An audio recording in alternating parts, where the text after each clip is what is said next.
crave. Under neon lights we take a stand. Knights and wizards across the land. Good morning and welcome. It's about 7:50 in the morning, and it is I, your idiot king, the OGGM. And we're finally getting to the best last. Save the best for last. Everybody was like, ooh, when are you do Troller Games? When are you going to do Troller Games? When are you going to do Troller Games? And I was like, I'm saving the best for last. Because we can't talk about No Wizards February without talking about the people who hold the true legacy of Gary Gygax.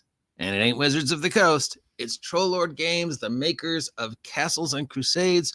What is up with these guys? Well, obviously the big news is the re-release of Castle Zaggy, also known as Castle Greyhawk, but they can't call it Castle Greyhawk, so it's Castle Zaggy, and this is, of course, the infamous Gary Gygax Mega Dungeon, the original Mega Dungeon that we all know as Greyhawk Castle, Castle Greyhawk. We've all seen maps of it. We've all heard about it. We've all seen bits and pieces of the levels held on by people who were there at the beginning and have maps and write-ups. But, you know, unless you're extremely lucky, you probably don't know the full depth and breadth of it. There's been several levels released. There was the comedy Castle Greyhawk released, which is hilarious, but really isn't true. There's the original Castle Zaggy and other variations of Castle Zaggy that have always been out there. But this is it. These guys have got all of Gygax's original maps. Oops, who's calling me? From 209.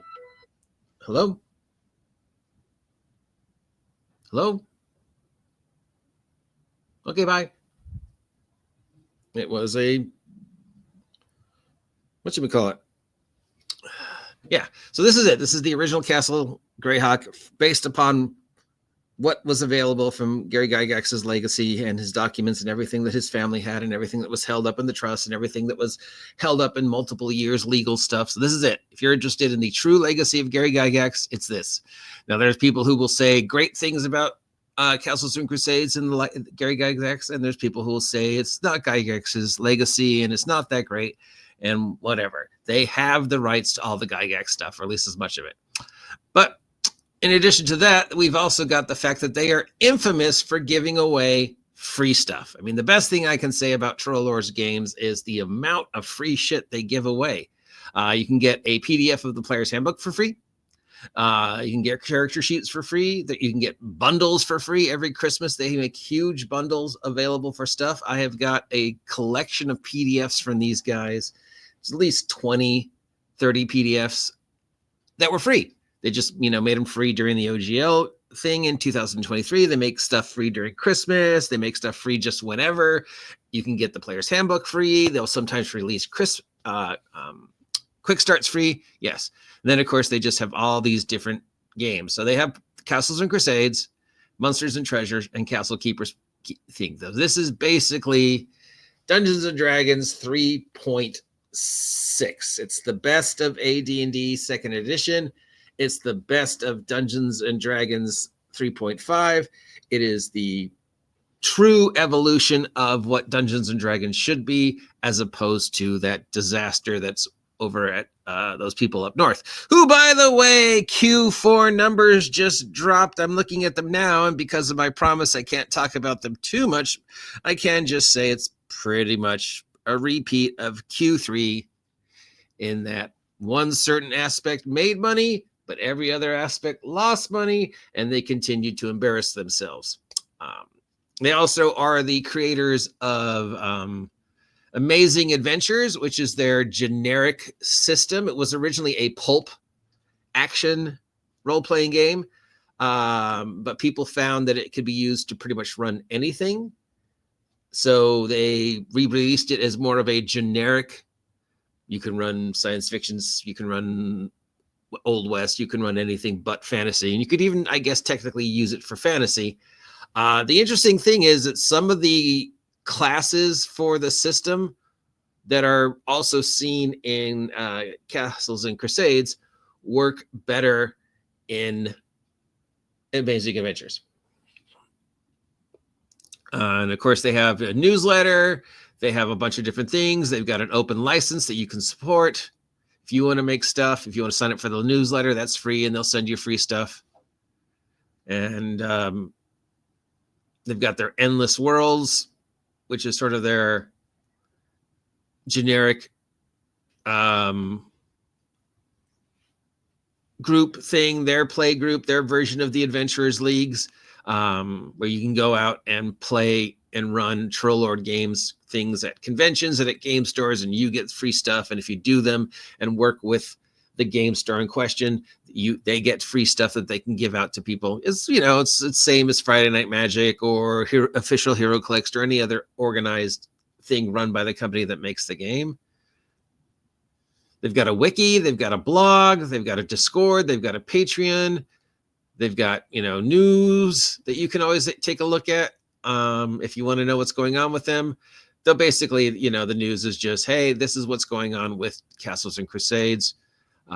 They're always running bundles. They've got a military discount. All their products are made here in the US. They use recycled stuff. They offer a school game club similar to the Wizards of the Coast school game club. So you will be sent a bundle with copies of the games, copies of character sheets, and copies of adventures, copies of dice, copies of the PDF, all the things you can do to run at your school or club if you have an official online or in-person game club that wants to do Troll Lord games instead of Dungeons and Dragons. They have their home world, which is the world of Hatir.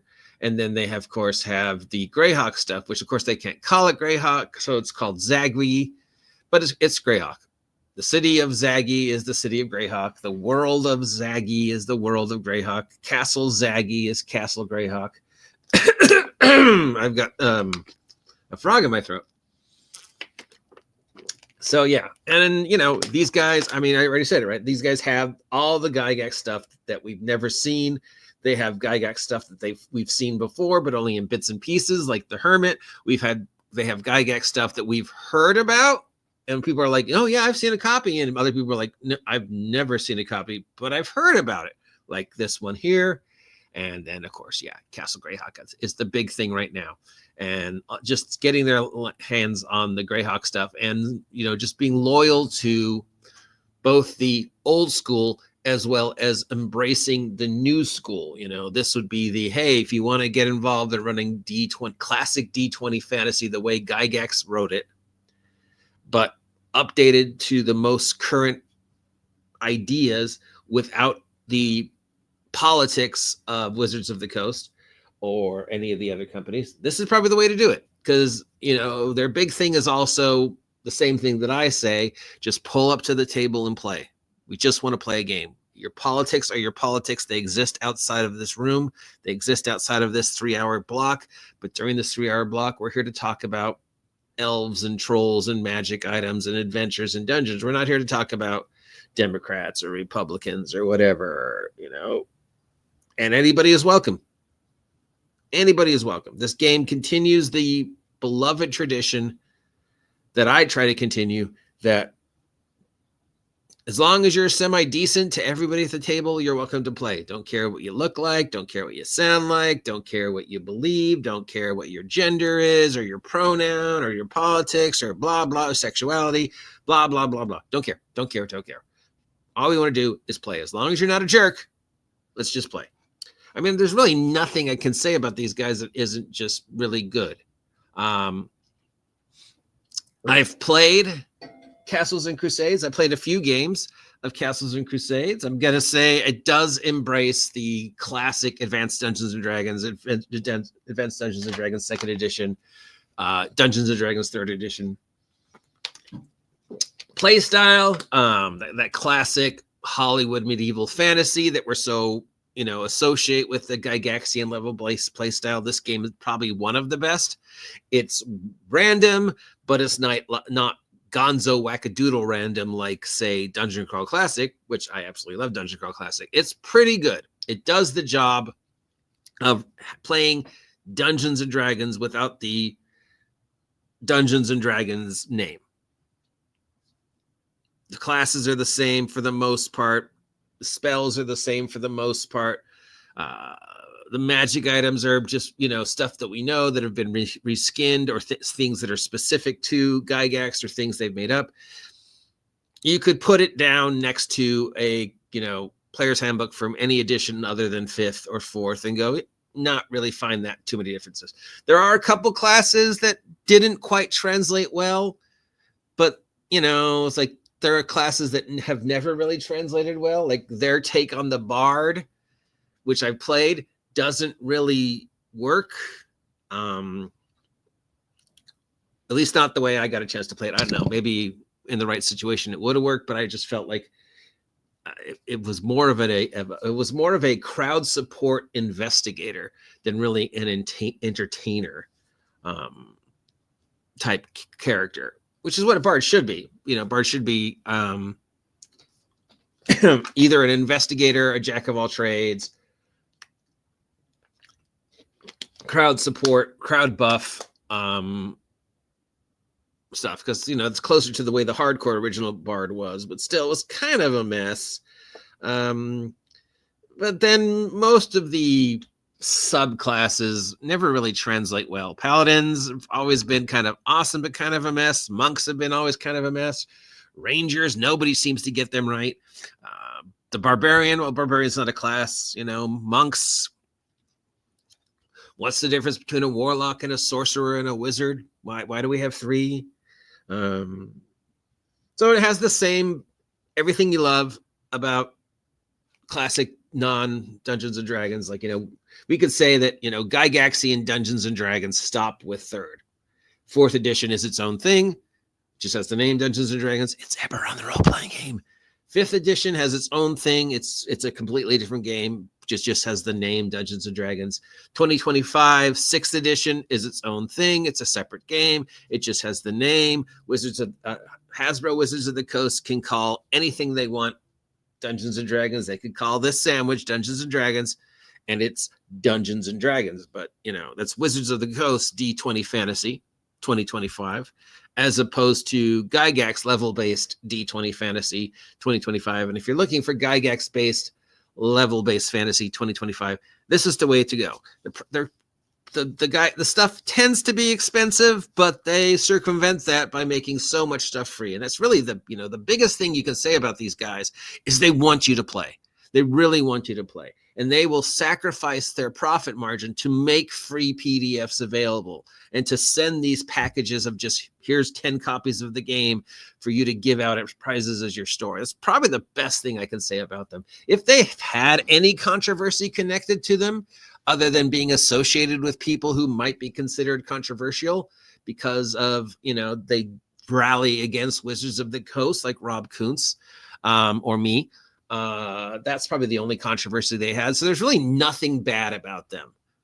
They're very much milquetoast when it comes to politics, in that they don't get involved in the politics. They're aware of the politics. They acknowledge the politics. They acknowledge the OGL debacle. They made the changes they needed to make so they didn't have to fight with